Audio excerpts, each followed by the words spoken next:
कश्मीर धरती का स्वर्ग, एक जन्नत। लेकिन ऐसा क्या है कि लोग 2 बार सोचते हैं यहाँ आने से पहले। इस वीडियो में हम कश्मीर के कुछ मोस्ट पॉपुलर प्लेसेस को विजिट करेंगे, ट्रांसपोर्टेशन, होटल्स, फूड्स के एक्सपेंसेस के बारे में भी डिस्कस करेंगे और कुछ स्कैम्स के बारे में भी बात करेंगे। एक गारंटी मैं आपको जरूर दूंगा, अगर आप ये वीडियो कंप्लीट देख लोगे तो आप अपनी कश्मीर की ट्रिप बहुत ही बेहतर तरीके से प्लान कर पाओगे।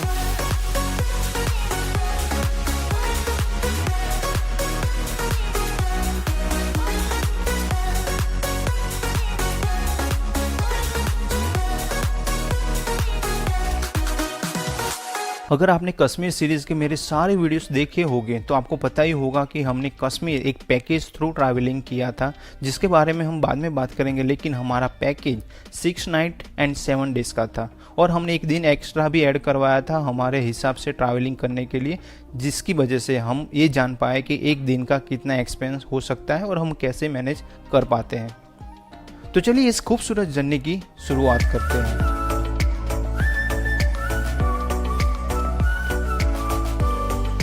First week of June 2022 Ahmedabad से बाय राजधानी एक्सप्रेस हम दिल्ली पहुंचे, जिसकी टिकट पर पर्सन करीबन 2400 रुपये थी। दिल्ली से मेट्रो थ्रू एयरपोर्ट टर्मिनल 3 पहुंचे, जिसकी टिकट 60 रुपीज़ थी। दिल्ली से 4 बजे हमारी एयर एशिया की फ़्लाइट थी, जिसने हमें 1.5 घंटे में श्रीनगर एयरपोर्ट पहुंचा दिया था। फ़्लाइट की टिकट करीबन 5500 रुपीज़ के आसपास थी। अगर आप दिल्ली से श्रीनगर बाय ट्रेन जाना चाहते हो तो आपको दिल्ली से पहले जम्मू तवी और वहां से बनिहाल जाना पड़ेगा और बाद में आप पब्लिक प्राइवेट ट्रांसपोर्ट यूज़ करके श्रीनगर पहुंच सकते हो। दिल्ली से श्रीनगर की बस भी एवरीडे चलती है, जिसका चार्ज ऑलमोस्ट 2000 या 2200 रुपये के आसपास होता है, जिसमें 20 घंटे का टाइम लग सकता है। श्रीनगर में डल लेक के आसपास बहुत सारी होटल्स अवेलेबल है, जिसमें अच्छी होटल आपको 2000 या 2500 के आसपास ज़रूर मिल जाएगी। लेकिन अगर आप JKTDC through online hotel booking करवाओगे तो उसमें आपको 1800 रुपये से प्राइस रेंज स्टार्ट होती है, जिसकी लिंक मैंने वीडियो के डिस्क्रिप्शन में दे दी है। मेरा सुझाव है कि अगर आप 1-2 महीने पहले कश्मीर ट्रिप प्लान कर रहे हो तो JKTDC सबसे बेस्ट ऑप्शन है, क्योंकि उसकी प्राइस हर सीज़न में सेम ही रहती है। 4 जून शाम के टाइम पे हम श्रीनगर पहुंच चुके थे। डल लेक के घाट नंबर 6 के सामने हमारी होटल सनशाइन, जो हमारे पैकेज के अकॉर्डिंग अच्छी नहीं थी, हमें रूम की क्वालिटी बिल्कुल पसंद नहीं आई। बाद में डिनर के लिए हमें दूसरी होटल जाना पड़ता था, जो बहुत ही बड़ा सदमा था हमारे लिए। लेकिन ये तो होना ही था। हमने अजय मोदी का जो पैकेज बुक करवाया था, वहाँ पर भी थोड़े बहुत प्रॉब्लम हुए, लेकिन वो सब मैं यहाँ बात नहीं करना चाहता, क्योंकि इतनी खूबसूरत जगह पर हम अच्छी बात करते हुए कश्मीर की कश्मीरियत को एंजॉय करेंगे। नेक्स्ट डे 5 जून को हम ब्रेकफास्ट करने के बाद गुलमर्ग जाने के लिए निकल चुके थे। कैब का अरेंजमेंट हमारे पैकेज थ्रू ही था। ऐसे भी फैमिली के साथ ट्रैवल कर रहे थे और ज़्यादा स्ट्रगल ना करना पड़े, इसीलिए हमने पैकेज बुक करवाया था। श्रीनगर से गुलमर्ग का डिस्टेंस करीबन 50 किलोमीटर है, जिसमें 1.5 घंटे जितना टाइम लग सकता है।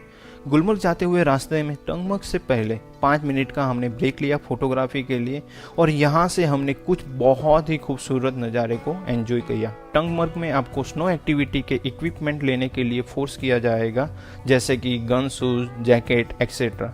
लेकिन अगर आप समर में ट्रैवलिंग कर रहे हो तो मेरे हिसाब से उसकी कोई ज़रूरत नहीं। गुलमर्ग में टैक्सी स्टैंड पर आपको छोड़ा जाएगा, वहाँ से सिर्फ 10 से 15 मिनट का वॉकिंग डिस्टेंस है गोंडोला के लिए। अगर आप हॉर्स राइड थ्रू फेस 1 जाना चाहते हो तो आपको बहुत सारी बार्गेनिंग करनी पड़ेगी। आपको 2000 या 3000 भी कहेंगे, लेकिन आपको 500 रुपये के आसपास ही बार्गेनिंग करनी है। गुलमर्ग में गोंडोला राइड की टिकट बुक आपको एटलीस्ट 1 मंथ पहले ऑनलाइन करवा लेनी चाहिए, क्योंकि बाद में शायद ऐसा भी हो सकता है कि आपको टिकट ना भी मिले। गोंडोला टिकट बुकिंग लिंक मैंने वीडियो के डिस्क्रिप्शन में दे दी है। गोंडोला राइड के लिए बहुत ही भीड़ होती है, तो आपको जितना जल्दी हो सके यहाँ पहुँच जाना चाहिए। अगर आप सुबह 9 बजे से पहले यहाँ पहुँच जाते हो तो आप ज़्यादा एंजॉय कर पाओगे। गोंडोला राइड करते हुए हम फेस 1 पहुँच चुके थे। वहाँ हमने काफ़ी एंजॉय किया, बहुत सारी फोटोग्राफी भी की। हमारी फेस 2 की टिकट नहीं हुई थी, और वैसे भी हमारे पास छोटे बच्चे थे तो हम फेस 2 जा ही नहीं पाते। बाद में हम वापस गुलमर्ग आके यहाँ जो शिव टेम्पल है वो विजिट किया और शाम को वापस श्रीनगर पहुँच गए। नेक्स्ट डे 6 जून को ब्रेकफास्ट करने के बाद हम पहलगाम जाने के लिए निकल चुके थे। वैसे तो श्रीनगर से पहलगाम का डिस्टेंस करीबन 90 किलोमीटर है, जिसमें 2.5 से 3 घंटे जितना टाइम लग सकता है। रास्ते में हमने केसर और ड्राई फ्रूट्स की एक शॉप भी विजिट की, एप्पल फार्म भी विजिट किया और दोपहर तक पहलगाम में जो हमारी होटल थी गुड लक, वहाँ पहुँच चुके थे। वहाँ लंच किया, लेकिन यहाँ पर भी खाना खाने के लिए हमें दूसरी होटल जाना पड़ता था। सच में बहुत ही बेकार पैकेज था हमारा। और बाद में बाइसरन वैली जाने के लिए हम आगे बढ़े। बाइसरन वैली आप हॉर्स राइड करते हुए भी जा सकते हो या ट्रैकिंग करते हुए भी जा सकते हो। हमारे ग्रुप के मेंबर ने पोनी राइड की थी जिसकी प्राइस पर पर्सन 800 रुपीज़ थी, लेकिन वो बहुत ही ज़्यादा थी। आप जरूर नेगोशिएशन करना, 500 के रुपीज़ के आसपास आपको पोनी राइड ज़रूर मिल जाएगी। लेकिन मैं अकेला ट्रैकिंग करते हुए आगे बढ़ा और बहुत सारा एंजॉय करते हुए मिनी स्विट्ज़रलैंड मतलब बाइसरन वैली पहुंच चुका था, जिसमें मुझे करीबन 1 घंटे जितना टाइम लगा था। अगर आप हॉर्स राइड करके बाइसरन वैली आओगे तो आपको सिर्फ 1 घंटे जितना टाइम ही स्पेंड करने को मिलेगा, लेकिन आप ट्रैकिंग करके आओगे तो आप अनलिमिटेड टाइम स्पेंड कर सकते हो। तो आप जब पोनी राइड करो तो ये बात ज़रूर क्लैरिफाई कर लेना कि आपको बाइसरन वैली में कितना टाइम स्पेंड करने को मिलेगा।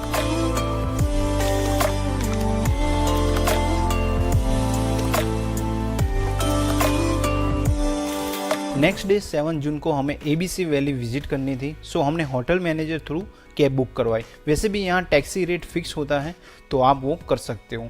तो सबसे पहले हम पहुँच गए बेताब वैली, जहाँ एंट्री टिकट पर पर्सन 100 रुपीज़ है। बेताब वैली सच में बहुत ही खूबसूरत जगह है। बेताब वैली पहले हाजन वैली या हागन वैली के नाम से जानी जाती थी, लेकिन जब सनी देओल और अमृता सिंह की मूवी बेताब के बाद लोग इसे बेताब वैली के नाम से जानने लगे। यहाँ करीबन 1 घंटे जितना टाइम स्पेंड करने के बाद हम आगे बढ़े चंदनवाड़ी की ओर। चंदनवाड़ी पवित्र अमरनाथ धाम यात्रा के लिए बेस कैम्प है और यहाँ से अमरनाथ केव का डिस्टेंस करीबन 32 किलोमीटर है। यहाँ पर एक ग्लेशियर है जो टूरिस्ट विजिट करने आते हैं। अगर आप इस जगह के बारे में और भी कुछ जानना चाहते हो तो मेरे कश्मीर सीरीज देख सकते हो। लास्ट में हमने विजिट किया आरू वैली। वैसे तो यहाँ बहुत सारे प्लेसेस है विजिट करने के लिए, लेकिन जिस टैक्सी में हम आए थे उसमें 1 घंटे का टाइम लिमिट था। तो मेरे हिसाब से अगर आप पूरे दिन का टैक्सी बुक करवाओगे तो आपको अच्छा रहेगा और सारे प्लेसेस आप बहुत ही आसानी से अच्छी तरह से विजिट कर पाओगे। सच कहूँ तो आरू वैली आपके दिल जीत लेगी, एक ऐसी खूबसूरत जगह है।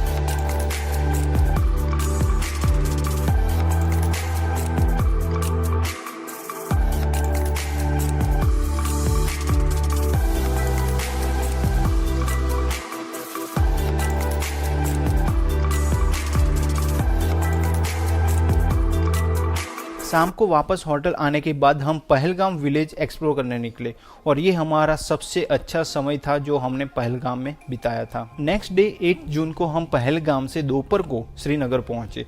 अब अजय मोदी के पैकेज का सबसे बड़ा प्रॉब्लम ये था कि इस दिन हमारी हाउस बोट तो बुक थी ही, लेकिन अगर हम लंच करने के लिए हाउस बोट जाए तो वापस श्रीनगर साइट सीइंग करने के लिए वापस नहीं आ सकते थे। तो हमें लंच बाहर करना पड़ा और बाद में हमने साइट सीइंग किया, जहाँ पे पहले हम शंकराचार्य टेम्पल विजिट किया, जहाँ से आप महादेव जी के दर्शन करने के बाद पूरे श्रीनगर का बहुत ही खूबसूरत नज़ारा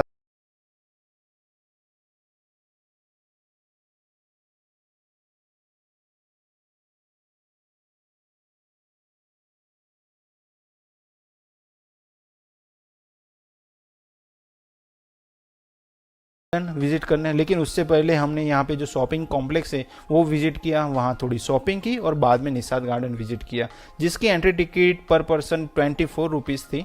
निषाद गार्डन बच्चों के लिए बहुत ही खूबसूरत जगह है, लेकिन बड़ों के लिए फोटोग्राफी के लिए एक परफेक्ट लोकेशन है। बाद में इवनिंग के टाइम पे हम हाउस बोट में पहुँचे। यहाँ पर भी हमें खाना खाने के लिए दूसरी ही हाउस बोट में जाना पड़ता था। सच में बहुत ही बड़ी भूल की थी हमने अजय मोदी का पैकेज लेके। नेक्स्ट डे 9 जून ब्रेकफास्ट करने के बाद हम सोनमर्ग जाने के लिए निकल चुके थे। वैसे तो श्रीनगर से सोनमर्ग का डिस्टेंस 80 किलोमीटर है, लेकिन उसमें आपको 2.5 से 3 घंटे जितना टाइम लग सकता है। सोनमर्ग में आप 2 लोकेशन विजिट कर सकते हो। एक तो आप थाजीवास ग्लेशियर विजिट करो या फिर 0 पॉइंट मतलब जोजिला पास विजिट करो। जोजिला पास आपको टैक्सी से जाना पड़ेगा, उसमें आपको 3000 तक का रेंट बताएंगे, लेकिन आपको यहाँ पर भी बहुत ही बार्गेनिंग करनी पड़ेगी। यहाँ पर भी आपको फिक्स रेट, गवर्नमेंट रेट के नाम से लूटा जाएगा। हमने सोनमर्ग में थाजीवास ग्लेशियर विजिट किया था। हमारे ग्रुप के मेंबर ने पोनी राइड की थी, जिसका हमने पर पर्सन 700 रुपीज़ पे किया था। मैं अकेला ट्रैकिंग करते हुए सिर्फ 1 घंटे में थाजीवास ग्लेशियर में पहुंच चुका था। सोनमर्ग में अगर आपके पास समय हो और आप ट्रैकिंग करने के लिए कैपेबल हो तो आपको चलते हुए ही जाना चाहिए। आपके रास्ते में इतने सारे खूबसूरत नज़ारे आएंगे कि आप वही देख के खुश हो जाओगे। तो वहाँ पे ट्रैकिंग जरूर करना।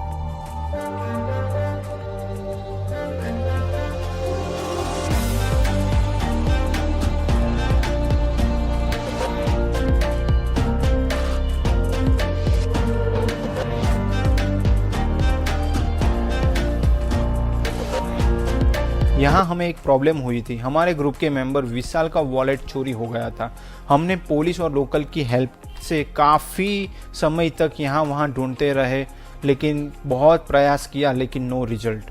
सो आप भी अपने लगेज का ख्याल जरूर रखना। थाजीवास ग्लेशियर में आप स्लेज जैसी एक्टिविटीज़ कर सकते हो जो 100 रुपीज़ में होती है, लेकिन आपको 500 रुपीज़ बोला जाएगा। लेकिन कश्मीर में हर जगह पे आपको बार्गेनिंग करनी ही है। शाम को बारिश हो रही थी, सो जल्दी से हम वापस गए और श्रीनगर के लिए निकल चुके थे। नेक्स्ट डे 10 जून हमारा पैकेज का लास्ट डे था। ब्रेकफास्ट करने के बाद हमने शिकारा राइड एंजॉय की। हमें 6 व्यू पॉइंट के 2000 रुपये बताए थे, लेकिन हमने पैकेज में जो 45 मिनट्स की राइड फ्री होती है वही सिर्फ एंजॉय किया।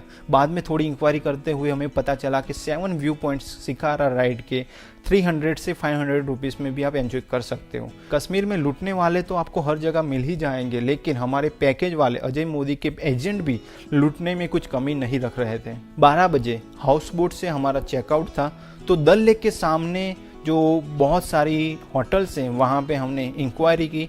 2000 तक हमें अच्छी होटल्स भी मिल रही थी, लेकिन फैमिली के साथ में हम ट्रैवल कर रहे, इस वजह से हमने घाट नंबर 10 के सामने जो शाह अब्बास होटल है वहाँ पे 3500 में रूम बुक की। लेकिन उसके पास में जो होटल ग्रांड बोलेवार्ड थी वो उससे भी अफोर्डेबल और बहुत ही अच्छी थी। हमने लंच घाट नंबर 6 के सामने हमारी जो पहली होटल थी सनशाइन, वहाँ पे जो पंजाबी रेस्टोरेंट है वहाँ लंच किया, और वो हमारा अब तक का सबसे बेस्ट लंच था। बाद में हमने होटल में थोड़ा रेस्ट किया। शाम को डल लेक के पास में वॉकिंग करते हुए बहुत ही अच्छा टाइम स्पेंड किया। रात को होटल में ही डिनर किया था। नेक्स्ट डे 11 जून हमारा लास्ट डे था कश्मीर में। पास वाली होटल ग्रांड बोलेवार्ड में हमने ब्रेकफास्ट किया जो अफोर्डेबल और बहुत ही टेस्टी था।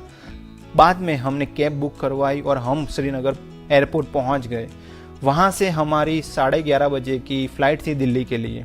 यहाँ मैं आपको एक बात ज़रूर बताना चाहूँगा, आप इस एयरपोर्ट पर 2 से 2.5 घंटे पहले ज़रूर पहुँच जाना, क्योंकि यहाँ पे भीड़ भी बहुत ज़्यादा होती है और चेकिंग भी।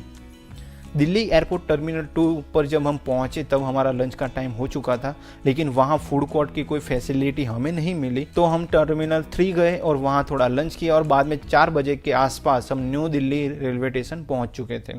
6:30 बजे की हमारी ट्रेन थी अहमदाबाद के लिए।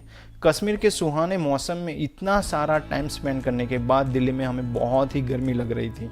तो मेरा सुझाव है कि अगर पॉसिबल हो आपके लिए तो आप डायरेक्टली श्रीनगर से अपने सिटी तक की डायरेक्ट फ्लाइट ही बुक करवा लेना। नेक्स्ट डे 12 जून मॉर्निंग के 9 बजे से पहले हम अहमदाबाद पहुंच चुके थे।